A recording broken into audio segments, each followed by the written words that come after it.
When the river cries at midnight, someone's secret has reached the gods. That's what the elders used to say in Umuaka village.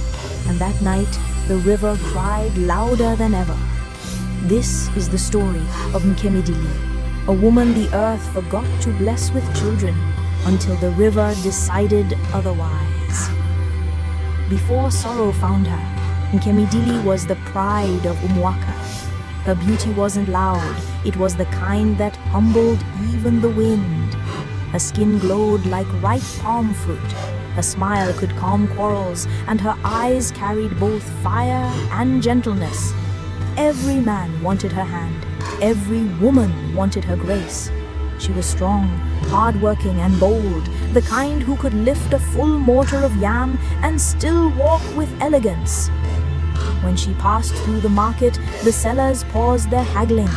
Even the old drummers in the square would nod and whisper, "That one, she carries the blessing of the gods." When Obiora, the hunter's son, proposed, the village rejoiced. He was tall, brave, and gentle, a man whose laughter filled the air like song. His family adored Nkemdili. Mama Obiora would boast, "My son has found a wife the heavens molded on their best day." Their wedding was the talk of 3 villages. Drums echoed through the hills, palm wine flowed like water, and the moon seemed to linger just to watch them dance. For years they lived in bliss, working, laughing, and loving like 2 halves of one soul. They became the example every young couple wanted to follow. But after 7 years of marriage, no cry of a baby echoed in their home. At first, Obiora stayed patient. He comforted her with soft words and promises. But time is a cruel sculptor. It changes faces and hearts. Soon, love turned into frustration, and whispers became daggers. "Her womb is sealed," the women murmured. "Beauty without children is like a well with no water." Obiora's mother, once her greatest supporter, turned cold. She said, "A man's name must not die in his wife's belly." Then came Ifunanyana, young, arrogant, and fertile-looking. Mama Obiora brought her into the compound as Obiora's second wife. Ifunanyana took joy in tormenting Nkemdili. She'd walk past her humming songs with lyrics like, "2 wives, 1 fruitful, 1 dry." Each word cut deep, but Nkemdili never fought back. She carried her pain quietly, finding strength in prayer. One evening, after another day of humiliation, she knelt before her clay altar and cried, "Chineke, if this is my destiny, give me peace, but if not, show me mercy in your own way." That night, Ifunanyana, out of spite, told her mockingly, "Go fetch water before dawn if you still wish to prove you're useful. At least the river won't reject you." She laughed cruelly, not knowing those words were a divine setup. Before the first cock crowed, she rose. The stars still clung to the sky, and a strange peace hung in the air. She tied her wrapper and carried her clay pot towards the river. The path was misty, yet she felt guided, as though unseen hands were leading her. When she reached the riverbank, she realized something was off. The water was unnaturally still, gleaming like glass under the moon. Then she heard it, faint, trembling, and heart-wrenching, a baby's cry. It came from the river. Her pot slipped from her hand and shattered. She stepped closer, trembling, searching for the source. The water rippled gently, and beneath it, she saw something that froze her breath. A baby, wrapped in glowing strands of moonlight. Its body shimmered, and instead of legs, a silver-scaled tail swayed slowly beneath the surface. A mermaid child. Her heart pounded. She knew the tales. River spirits didn't forgive theft. but the baby's cry pierced her soul. Without thinking, she reached into the water. The water was warm, alive, and it parted like silk under her touch. She lifted the baby, dripping wet but calm. The crying stopped instantly. The moment she held the child to her chest, something in her spirit whispered, "This is not a mistake. You were sent here tonight." She pressed the baby against her heart and smiled through tears. "You are mine now, even if the world calls you forbidden." Days passed. She hid the baby in her hut, fed her milk and honey, and wrapped her in soft cloth. She named her Mirioma, the river's joy. The bond between them grew like roots under the soil. The child never cried when Nkemdili was near. At night, the baby would glow faintly, casting soft light around the hut. Nkemdili would sing lullabies until dawn, feeling whole for the first time in her life. But soon, the river began to mourn.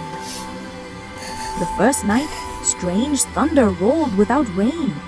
The second, the river turned red like blood.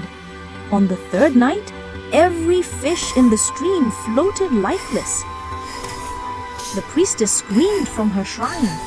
"The river mother weeps. Her child has been taken. If the true thief is not found, the river will swallow us all." Fear gripped the land. Children refused to fetch water.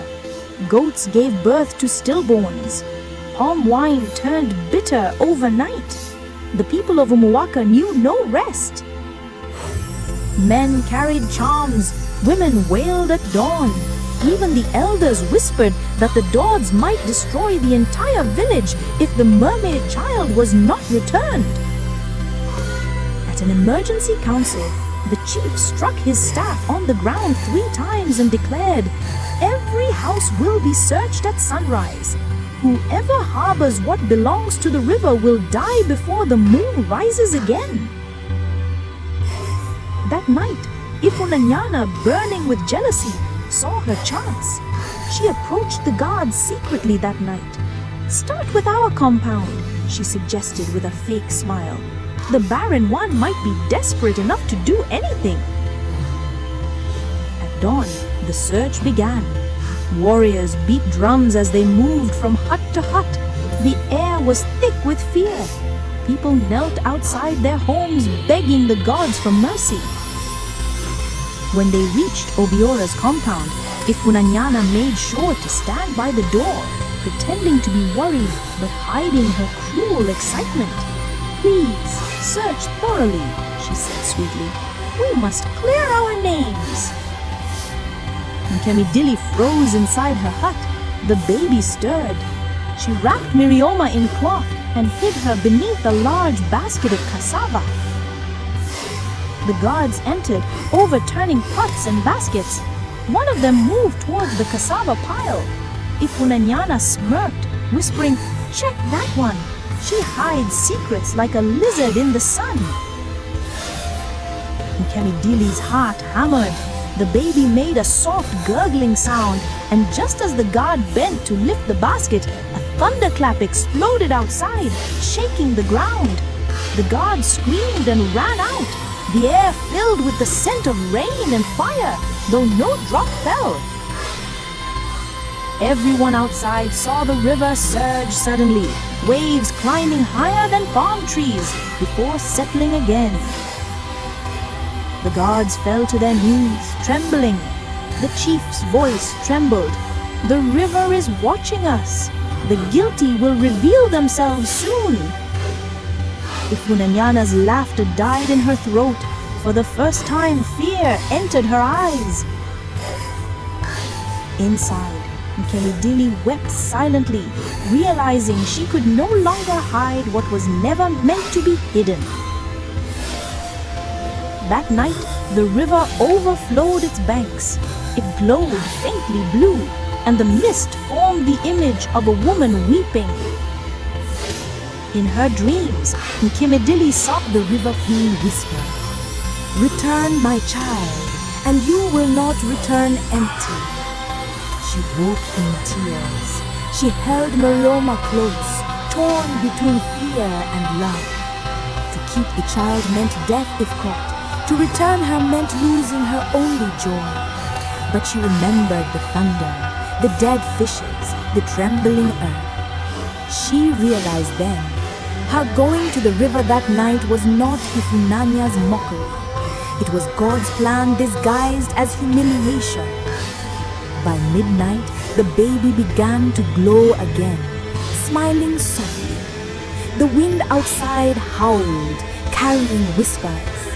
Nkemdili wrapped Marioma in her wedding cloth and walked to the river, each step heavy as grief. The water shimmered like silver fire. Mist rose and shaped into the river queen, majestic, eyes deep as eternity. Nkemdili knelt, tears streaming. I did not steal her.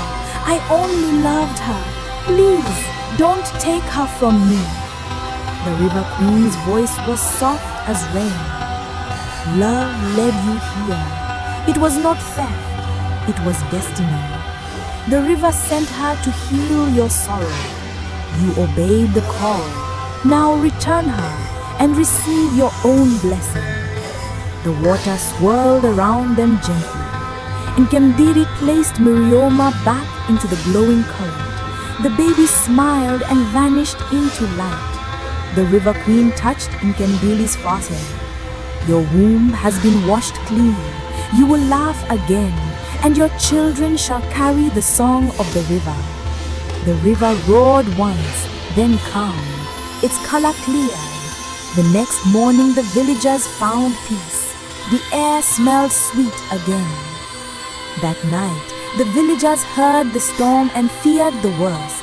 They stayed awake, praying, trembling, listening to the wind's cry. At dawn, the entire village, men, women, and children ran toward the riverbank. Even the chief and elders came to expect destruction. But what they saw made them fall to their knees. The river flowed again, clear, wide, and alive with fish. The air smelled of rain, and the morning light danced on the water. They cried, "The gods have forgiven us. Someone must have appeased the river." But no one knew how.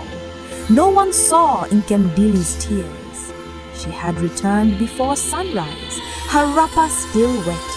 When Obiara asked where she'd been, she whispered, "I went to speak with the wind." Weeks passed, and peace returned to Umuaka. Then whispers spread. Nkemdili's belly had begun to grow. The herbalist examined her and said with awe, "Woman, you carry twins. The river has remembered you." The villagers gasped. The barren woman with child? But no one questioned. They only said, when the gods choose to bless, they do not explain. When the twins were born, a boy and a girl, both with eyes like sunlight on water, the whole village celebrated. Obiara's mother came trembling and knelt before Nkemdili.